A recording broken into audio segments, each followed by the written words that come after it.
D'un point de vue géographique, c'est le centre de l'Europe. Mais économiquement, ce territoire qui appartenait avant à l'Empire d'Autriche-Hongrie est un peu oublié. La Transcarpathie est située dans les confins occidentaux de l'Ukraine.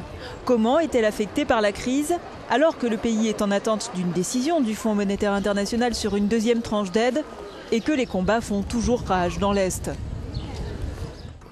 Comme dans le reste de l'Ukraine, la Transcarpathie ressent les effets de la guerre.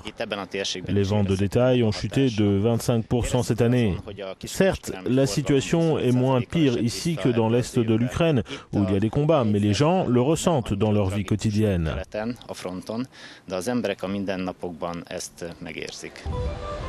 Les habitants de Transcarpathie tirent leurs revenus essentiellement de l'agriculture, mais aussi du tourisme et des services. Des secteurs particulièrement fragilisés par la crise ukrainienne.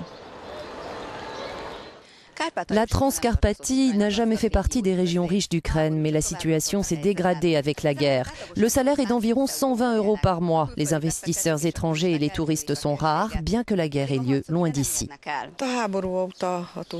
Depuis la guerre, le tourisme est affecté. Les Hongrois ne viennent plus, par exemple. On a juste vu 2 groupes l'année dernière. Les Ukrainiens, eux, viennent chaque week-end.